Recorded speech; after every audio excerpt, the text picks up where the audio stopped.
नमस्कार, आप देख रहे हैं जस्ट इंडिया। मैं हूं आपके साथ काजल ठाकुर। खबरों की शुरुआत करेंगे, उससे पहले हेडलाइंस के प्रायोजक हैं Micron lights counts on us, group of industries, Asian colour coated स्पात limited, Oscar super speciality hospital and trauma centre, रंश किया showroom in Rohtak and Bahadurgarh. Showroom पर आइए, टेस्ट ड्राइव ले और गाड़ी बुक कराइए।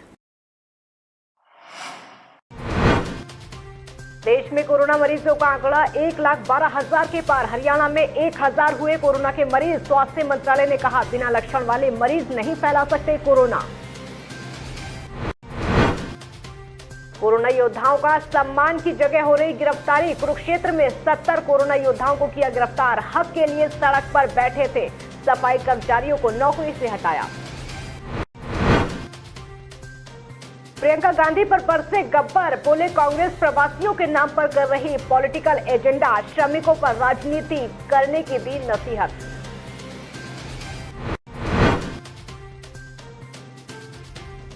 और 25 मई से देश में शुरू होगी घरेलू विमान सेवा। विमानों के लिए दिल्ली एयरपोर्ट तैयार। सीआईएसएफ ने लागू किया नो टच सिस्टम।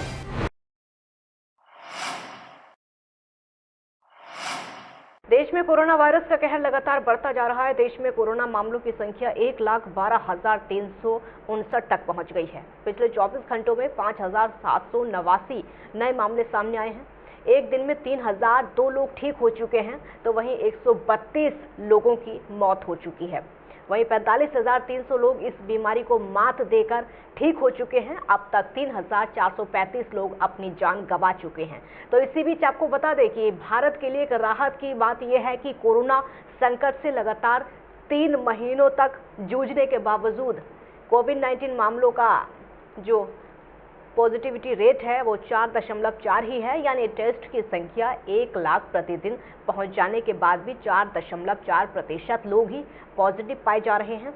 हालांकि आपको ये भी बता दें कि जिस तरीके से मामले बढ़ रहे हैं, ये चिंता का विषय है। सरकार की तरफ से कोरोना मरीजों के अस्पताल या क्वारंटाइन सेंटर से डिस्चार्ज को लेकर आई नई नीति में भी बुखार ना आने और लक्षण ना बढ़ने की स्थिति में 10 दिनों के भीतर छुट्टी देने की बात कही गई है। और इसके तहत साफ किया गया है कि अस्पताल या क्वारंटाइन सेंटर से लौटे व्यक्ति को बाकी के 7 दिन होम क्वारंटाइन के साथ बिताने होंगे। इस दौरान मरीज ना तो घर से बाहर निकले और ना ही ज्यादा मेलजोल रखे। वहीं हरियाणा में कोरोना संक्रमितों की संख्या 1,000 हो गई है। 400 से ज्यादा यहां पर मरीज ठीक हो चुके हैं। आपको ये भी बता दें कि 15 लोगों की मौत अब तक हो चुकी है हरियाणा में। जिन कोरोना योद्धाओं को प्रदेश सरकार, यहां तक कि राज्य सरकार फूल बरसाकर सम्मानित कर रही है, आज उन्हीं कोरोना योद्धाओं को कुरुक्षेत्र विकास बोर्ड के बाहर से पुलिस के माध्यम से गिरफ्तार किया गया। उनका कसूर सिर्फ इतना था कि वो पिछले कई दिनों से अपने हक को लेकर सड़कों पर बैठे हुए थे और अपनी लड़ाई शांतिपूर्वक ढंग से सोशल डिस्टेंसिंग का पालन करते हुए लड़ रहे थे। प्रदेश की ओर से आपको ये बता दें कि और केंद्र सरकार ने भी बड़े बड़े दावे किए थे कि कोविड-19 के समय किसी को भी नौकरी से नहीं हटाया जाएगा, खासकर कोरोना योद्धाओं को। लेकिन धर्मनगरी कुरुक्षेत्र में एक ही झटके में 70 सफाई कर्मचारियों को एक ही कलम से हटा दिया गया है। वहीं विकास बोर्ड के सीईओ गगनदीप सिंह का कहना है कि सफाई कर्मी लगातार नियमों का उल्लंघन कर रहे थे। आदमियों की सैंक्शन आ गई थी। 30 आदमियों की सैंक्शन आने के बाद हमने नए ठेकेदार को, जैसे जो जिसकी सबसे कम बिड है, उसको वर्क ऑर्डर लॉट कर दिया गया है। और फिर हमने इनको ये कह दिया था कि आपकी प्रायोरिटी है, इंसानियत के नाते भी आप अपना उनको, वैसे तो ठेकेदार मेरी इस बात से बाउंडेड नहीं है क्योंकि उसने सफाई का हमें परफॉर्मेंस देनी है। और इनको भी कह दिया गया था कि आप अपने जितने आदमी हैं वहाँ पर कीजिए। इनमें से 30 में से 12 गए हैं, 12 ने जाके ज्वाइन कर लिया और बाकियों ने मतलब अपना एजुटेशन का और प्रशासन को धमकाने का और सरकारी काम में बाधा डालने का, कोविड वायलेशन करने का प्रोसीजर कई दिन से जारी रखा हुआ था, जिसके तहत हमने इनके खिलाफ एफआईआर भी। जो ये स्वीपर थे पहले किसी ठेकेदार के अगेंस्ट रखे हुए थे, लेकिन ऊपर से जो है वो सैंक्शन सिर्फ 30 की आ पाई है। तो इन्होंने 12 आदमियों ने तो इनमें ज्वाइन कर लिया है और 18 आदमी जो है ना, और वो उनके साथ मिल करके सारों के साथ, पहले 60-70 आदमी लगे हुए थे, तो अब वो सारे के सारे वहाँ पर बैठ गए थे केडीबी के सामने। तो अब उनको पहले तो समझाया गया, लेकिन वो नहीं माने कि जी हम तो नहीं उठेंगे। और तो इस संबंध में फिर उनको लेकर के हम थाने आए हैं और उनके खिलाफ कार्रवाई जारी। श्रमिकों के लिए बसें भेजने के मामले में अब प्रियंका गांधी देश भर में भाजपा के निशाने पर हैं और इस मामले को लेकर हरियाणा के गृह मंत्री अनिल विज ने भी प्रियंका गांधी के खिलाफ तल्ख तेवर दिखाए और प्रियंका गांधी को खरी खरी सुनाई। इस दौरान अनिल विज ने कांग्रेस पर भी अपनी भड़ास निकाली और कहा कि कांग्रेस कोरोना से भी घातक बीमारी जैसी हो गई है, लेकिन कांग्रेस अपने पॉलिटिकल एजेंडे के अनुसार तमाशा कर रही है। वहीं इस दौरान पंजाब से हरियाणा के रास्ते यूपी बिहार जाने वाले श्रमिकों का पलायन नहीं थम रहा है। ऐसे में श्रमिकों पर सियासत कर रही है। इस तरह की बातें अनिल विज ने कही और साथ ही पंजाब सरकार को भी नसीहत दे डाली। प्रियंका गांधी जो मजदूरों को सामने रखकर इतनी बड़ी राजनीति कर रही है, वो पहले जो कांग्रेस शासित प्रदेश हैं वहाँ के मजदूरों को तो उनके घर पहुंचा दे, उनको तो पहुंचा नहीं रही। और उन प्रदेशों से बसें मंगा के यहाँ पे अपने पॉलिटिकल एजेंडे के अनुसार ये तमाशा कर रहे हैं। कोरोना से भी खतरनाक बीमारी है राजनीति, वो इनको चमड़ी हुई है और ये किसी भी हालत में उसको नहीं छोड़ सकते। ये समय राजनीति करने का नहीं है, ये समय मिलजुल कर ये जो आपदा आई है इससे निपटने का है। इसलिए प्रियंका गांधी जी को ये जो राजनीति है इसको छोड़ देना चाहिए। अगर वो कहीं मदद करना चाहती हैं तो वो करें मदद, हमें कोई एतराज नहीं है, करें मदद। कोरोना के संक्रमण को रोकने के लिए पीएम मोदी ने 25 मार्च से लॉकडाउन को ऐलान किया था और उसके साथ ही देश में हर तरह के यातायात बंद हो गए थे, चाहे प्लेन हो, ट्रेन हो या फिर सड़क यातायात, सब कुछ बंद था। लेकिन अब लॉकडाउन के चौथे चरण में सरकार ने यातायात में छूट देने का ऐलान किया और उसी कड़ी में नागरिक उड्डयन मंत्रालय की तरफ से भी बड़ा ऐलान किया गया है।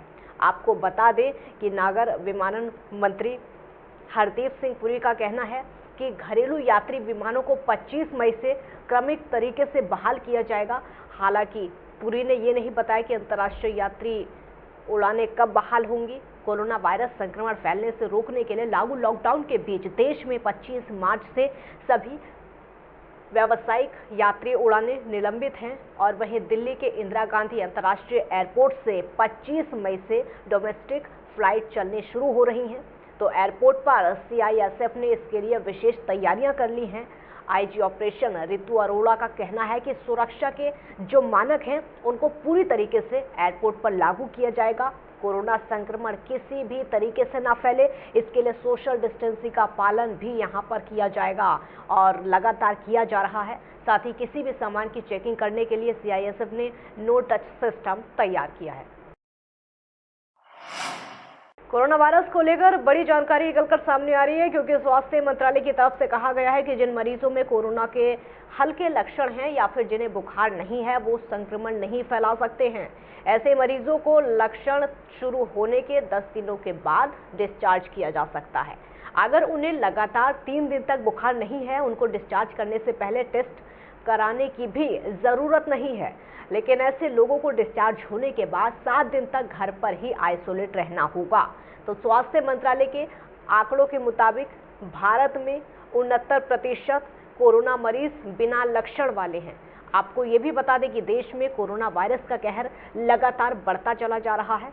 पिछले 24 घंटे में 5,789 नए मरीज सामने आए हैं। 3,002 लोगों को ठीक किया जा चुका है, वहीं 132 लोगों की मौत हो चुकी है। तो कहर लगातार बढ़ता जा रहा है, लेकिन इसी कहर के बीच में ये राहत देने वाली खबर। हरियाणा सरकार ने शिक्षा लोन को लेकर पढ़ाई कर रहे विद्यार्थियों को लेकर बड़ी राहत दी है। शिक्षा लोन का 3 महीने का ब्याज माफ कर दिया है और इससे 36,000 विद्यार्थियों को 40 करोड़ रुपए का लाभ होगा।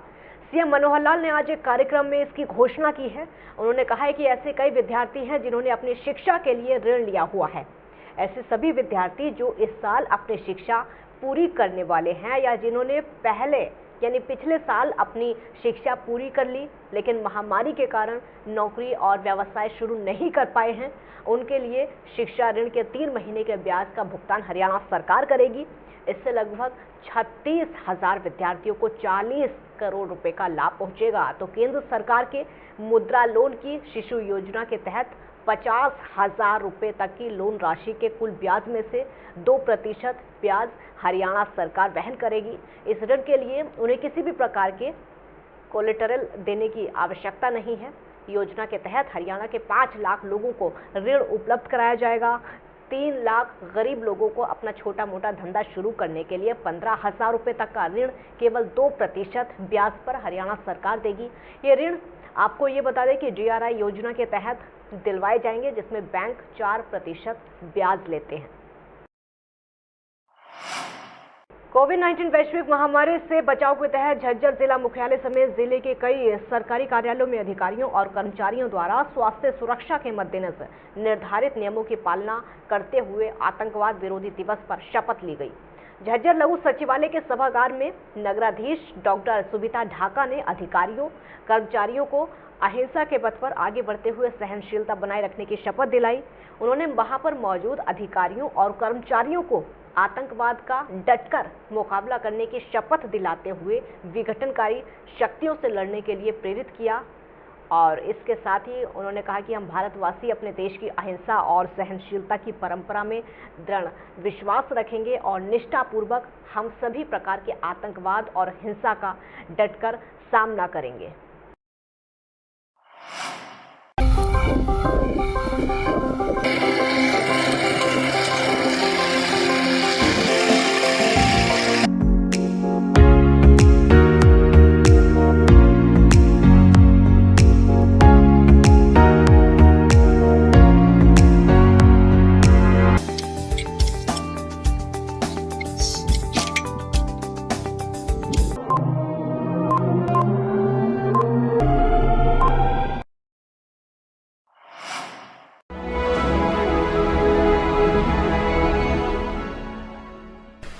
चाचा, आपने नया घर बनवाया है तो घर की छत पर कौन सी शीट लगवाई है? बेटा, मैंने अपने घर की छत पर एशियन शीट लगवाई है क्योंकि वो कभी न मिटने वाले ओरिजिनल निशान की चादरें हैं। साथ में ISI का चिन्ह, 5 साल की वारंटी के साथ साथ पैसों का सही मूल्य देने वाली वही इकलौती शीट्स हैं। क्योंकि नाम नहीं, पहचान जरूरी है।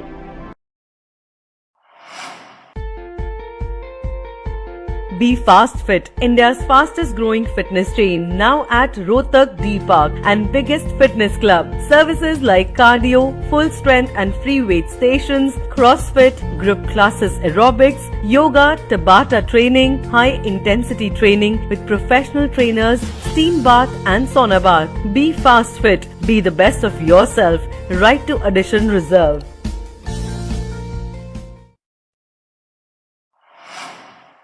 Welcome to John Wesley Convent, a prestigious, renowned and remarkable school of Rohtak. Excellent learning environment, standardized infrastructure and experienced faculty, well-formed robotics lab, well-equipped science labs, world-class computer lab, well-stocked library, digital smart classrooms, excellent sports facilities, best transport service. John Wesley Convent, a school where your search comes.